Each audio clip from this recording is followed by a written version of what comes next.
Good morning students. हम लोगों ने अपने लास्ट लेक्चर में अपना एक नया चैप्टर स्टार्ट किया था and that was current electricity. इस पर्टिकुलर चैप्टर में हमने कल जो कुछ टॉपिक्स स्टडी किए थे उनमें से एक टॉपिक था इलेक्ट्रिक करंट, राइट। फिर उसके बाद में हम लोगों ने स्टडी किया था क्लासिफिकेशन ऑफ इलेक्ट्रिक करंट कि इलेक्ट्रिक करंट्स कौन कौन से टाइप्स की होती है, और इसके बाद में हम लोगों ने स्टडी किया था about the charge carriers which are responsible for the flow of electric current, right. Students, आज हम लोग स्टडी करेंगे अपना अगला topic and this topic is current density, means धारा घनत्व। ये क्या होता है? तो स्टूडेंट प्लीज आप सब लोग बोर्ड पर कंसंट्रेट करें, डेफिनेटली आपको समझ में आएगा, राइट। तो स्टूडेंट्स, हम लोगों का आज जो टॉपिक है वो है करंट डेंसिटी। अब ये करंट डेंसिटी होता क्या है? Now this current density, it is defined as the amount of electric current passing through the unit cross sectional area of a conductor. एक कंडक्टर है, उस कंडक्टर के यूनिट क्रॉस सेक्शनल एरिया से कितना current flow होती है, that amount is known as current density और धारा घनत्व। सपोज स्टूडेंट्स, आपके पास में ये एक कंडक्टर है और इस कंडक्टर का जो क्रॉस सेक्शनल एरिया है वो है capital A. This is a cross sectional area. Suppose ये आपके पास में एक कंडक्टर है, तो इस कंडक्टर का ये जो एरिया है, this area is known as the cross sectional area। तो इसका क्रॉस सेक्शनल एरिया है कैपिटल ए, और सपोज इस कंडक्टर से जो है वो आपका कैपिटल आई करंट जो है वो इसके कंप्लीट एरिया से जो है वो पास हो रही है, राइट स्टूडेंट्स। तो यहाँ पर जो इसकी डेफिनेशन है करंट डेंसिटी की, धारा घनत्व की, यानी कि आप इसको ऐसे देख सकते हो कि कोई भी आपके पास में चालक है, उस चालक के एकांक अनुप्रस्थ काट के क्षेत्रफल से जो आपके पास में धारा प्रवाहित होती है वो कहलाती है धारा घनत्व, right. Current density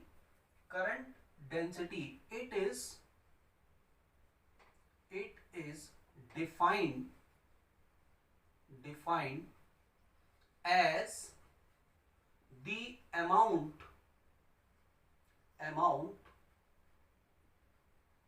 of electric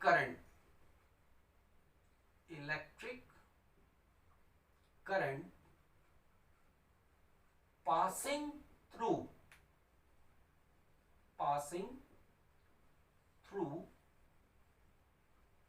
unit cross sectional area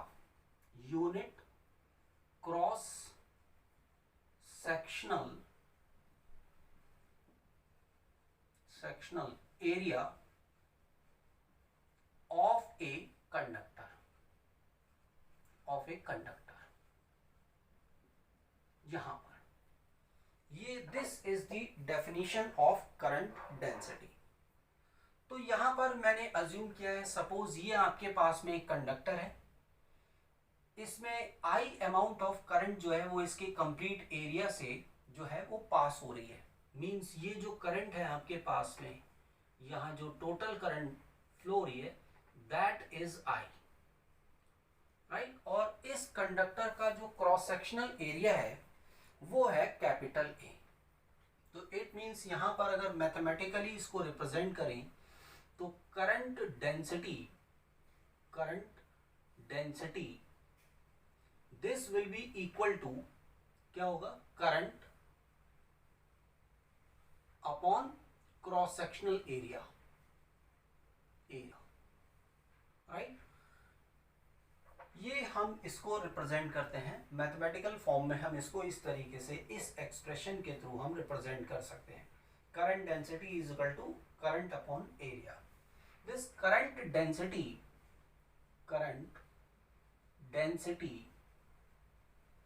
is represented by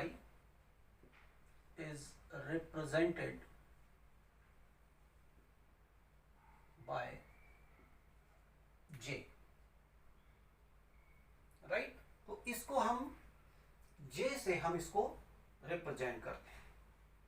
तो यहां पर अगर हम इसका मैथमेटिकल एक्सप्रेशन देखेंगे तो जो करंट डेंसिटी है this is equal to J, इसको हमने J से रिप्रेजेंट करते हैं। तो J इज इक्वल टू क्या हो जाएगा, current it is represented by I upon area, जो इसका क्रॉस सेक्शनल एरिया है कंडक्टर का, and that is A. So this is the mathematical expression for the current density, means J is equal to I upon A, right? Now from this expression you can easily find the unit of current density. The unit of current density is, ये आपके पास में इसकी unit क्या होगी, current density की unit, this will be equal to, is current की unit ampere, और एरिया की यूनिट हो गई मीटर स्क्वायर। तो इट मींस ये क्या हो गया, एम्पियर पर metre square is the unit of the current density, right. अब आप यहां से अगर इसको देखें तो इसका जो डायमेंशनल फॉर्मूला होगा वो भी आप यहां से easily with the help of this expression आप यहां पर इसको निकाल सकते हो। The dimensional formula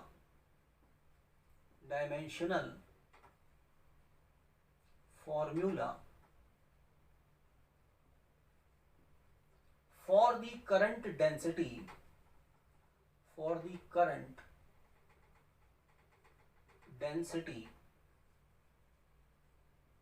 will be, आप यहां पर इस एक्सप्रेशन के हेल्प से आप आराम से निकाल सकते हो। वो क्या होगा, दिस इज इक्वल टू, यहां पर अगर आप देखें तो जो करंट है आपके पास में, तो फंडामेंटल क्वांटिटी है आपके पास, तो इसको जो हम रिप्रेजेंट करते हैं वो किससे रिप्रेजेंट करते हैं, करंट के लिए एम्पियर A यूज करते हैं, और मीटर स्क्वायर, यहाँ एरिया है, एरिया तो मीटर स्क्वायर यानी L raise to the power 2। तो स्टूडेंट यहाँ पर इसका जो डायमेंशनल फॉर्मूला हो जाएगा वो क्या हो जाएगा, A L raise to the power -2। This is the dimensional formula for the current density. Now, student, this current density, it is a vector quantity. ये आप लोग यहाँ पर ध्यान दीजिएगा कि this current density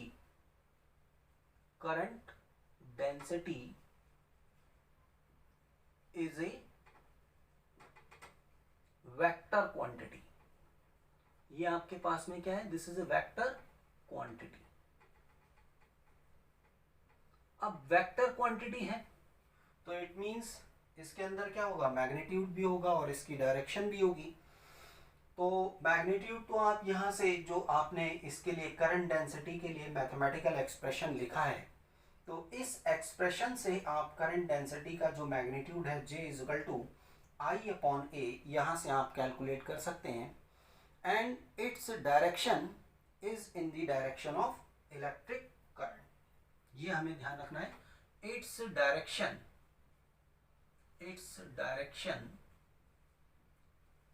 is in the direction of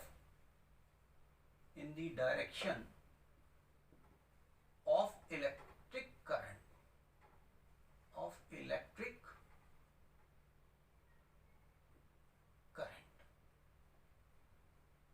जो current की आपकी डायरेक्शन होगी उसी डायरेक्शन में आपके क्या होगा, करंट डेंसिटी की डायरेक्शन होगी। तो जे आपके पास में मैथमेटिकली अगर हम इसका मैग्नीट्यूड अगर हम देखें तो जे इज इक्वल टू क्या हो जाएगा, आई अपॉन ए। राइट स्टूडेंट्स, अब इसको अगर हम वेक्टर फॉर्म में डिनोट करें, इन vector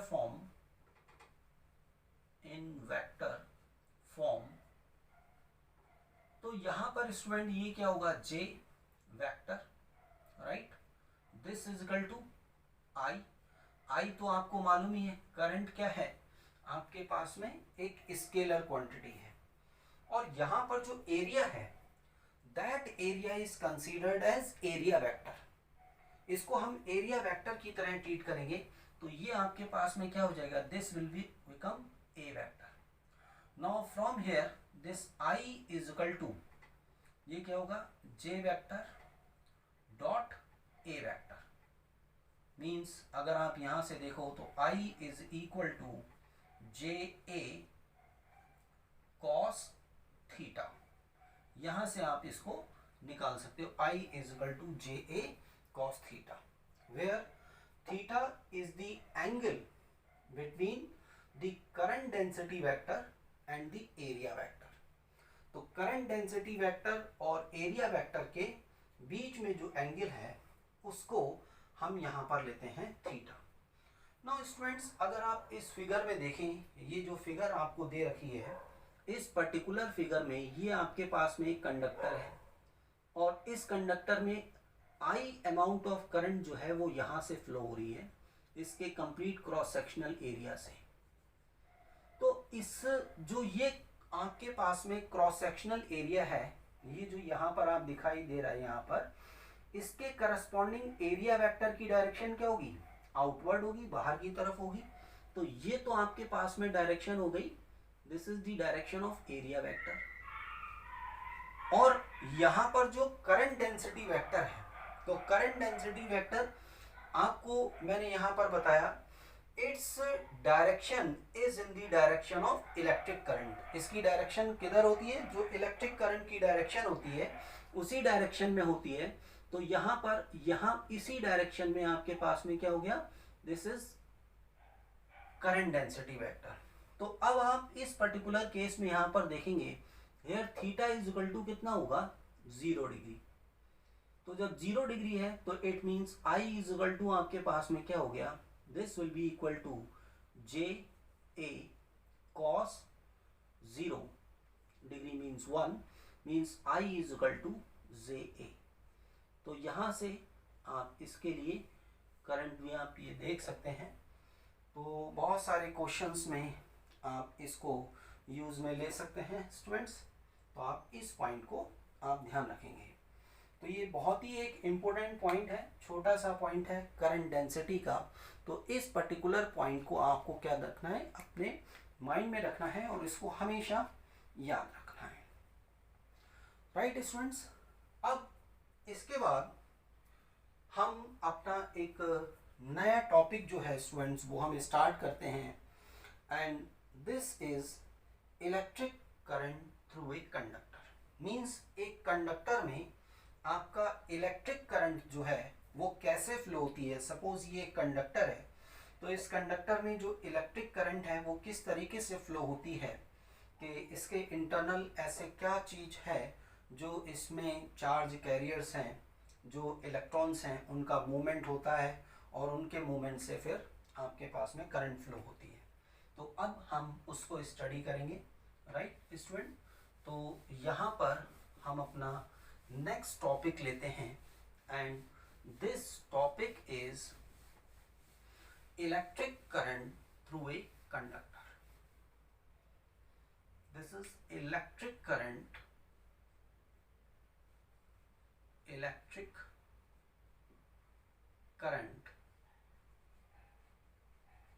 through a conductor.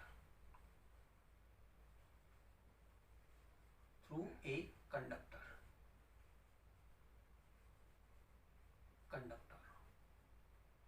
Right. तो कंडक्टर से आपका किस तरीके से जो आपका इलेक्ट्रिक करंट फ्लो होती है उसको हम यहाँ पर स्टडी करेंगे। तो स्टूडेंट इस पॉइंट को स्टडी करने के लिए हम लोग जो है सबसे पहले एक पॉइंट डिस्कस करते हैं।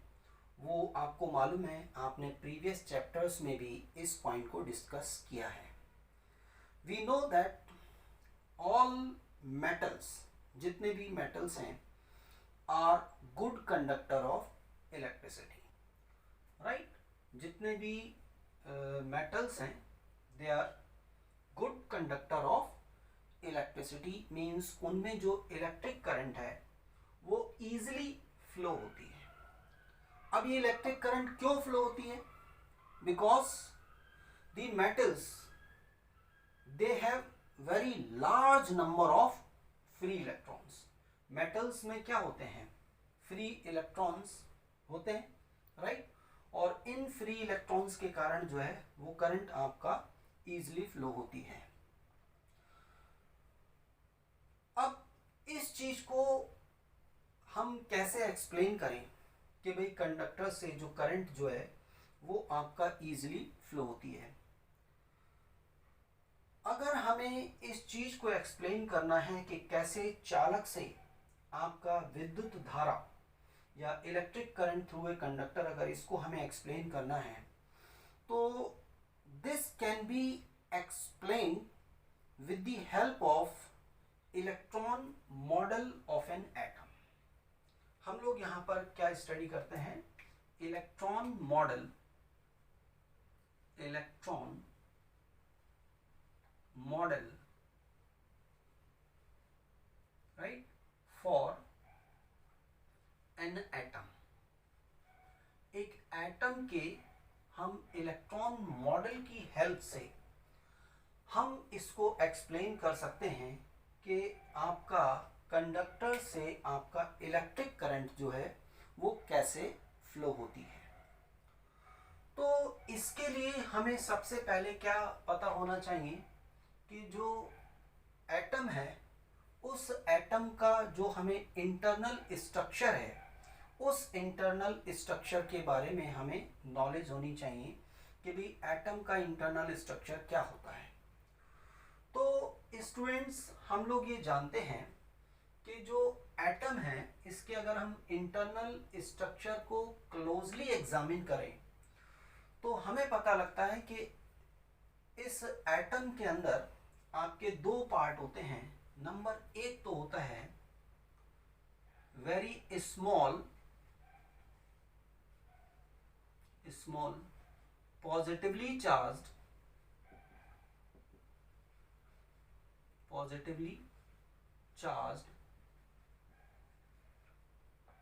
central part, right, known as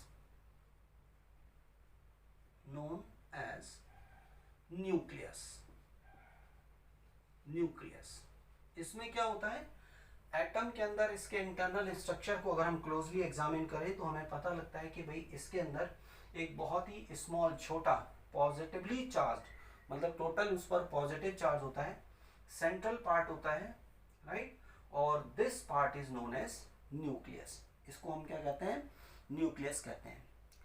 now this nucleus it consist of all the protons and neutrons, right.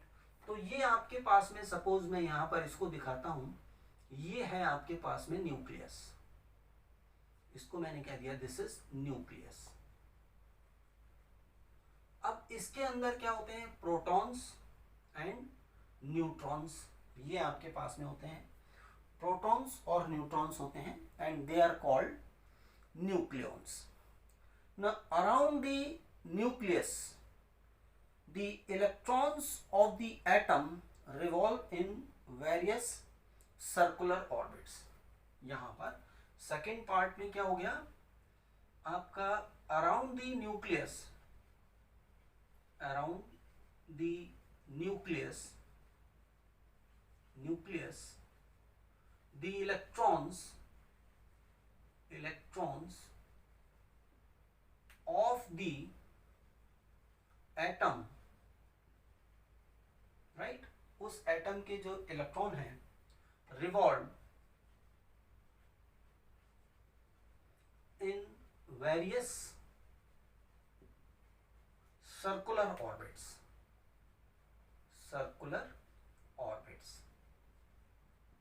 तो इसमें आपके पास में इलेक्ट्रॉन जो हैं वो इसकी जो ऑर्बिट्स हैं सर्कुलर ऑर्बिट्स, उन सर्कुलर ऑर्बिट्स में इलेक्ट्रॉन्स रिवॉल्व करते हैं.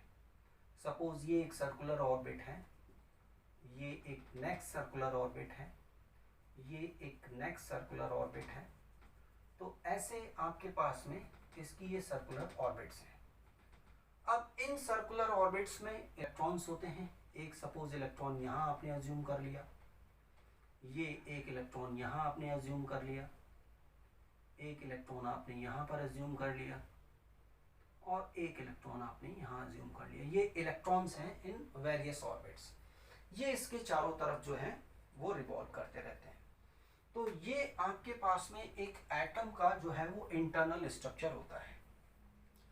अब स्टूडेंट्स आप यहाँ पर देखेंगे दी इलेक्ट्रॉन्स, यहाँ पर जो इलेक्ट्रॉन्स हैं, इन इलेक्ट्रॉन्स को अगर हम यहाँ पर इन पर कंसंट्रेट करें तो electrons in the inner most orbit, जो न्यूक्लियस के बिल्कुल पास वाली ऑर्बिट है, उस ऑर्बिट में they are closely bound with the nucleus.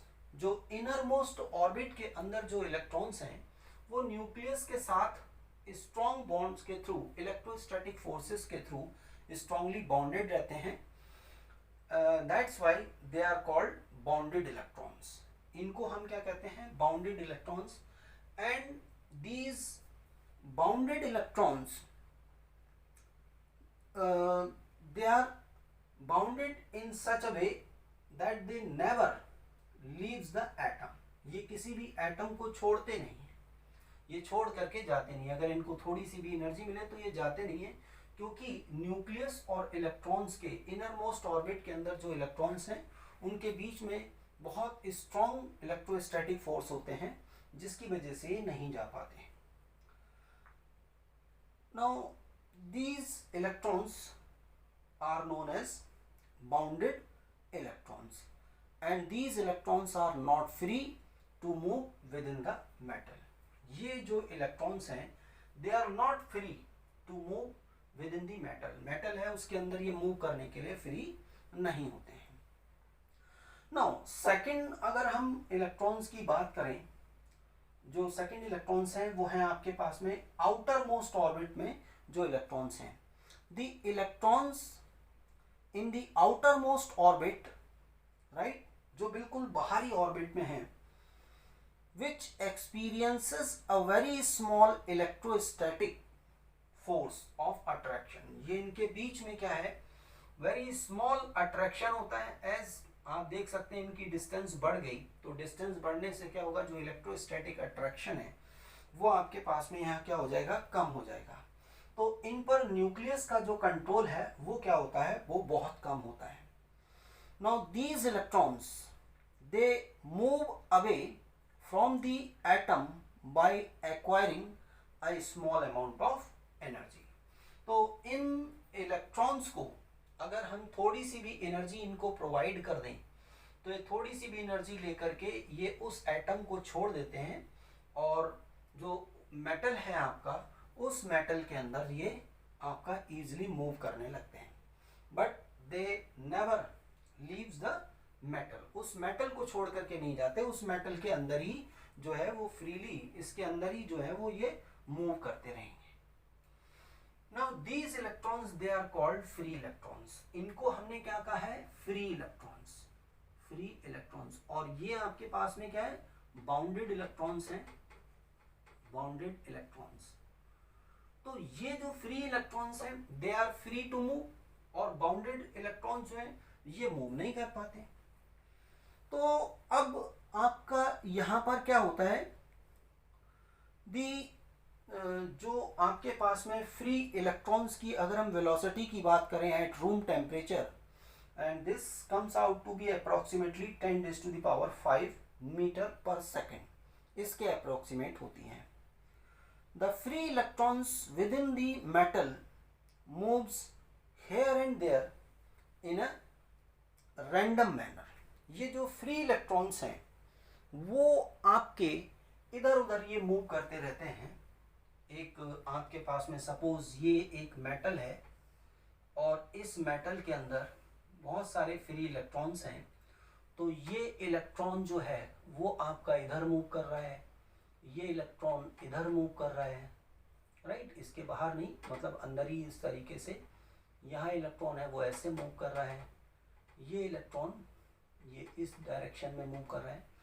तो ये जो आपके पास में फ्री इलेक्ट्रॉन्स हैं, the free electron within the metal they move here and there in a random manner, right.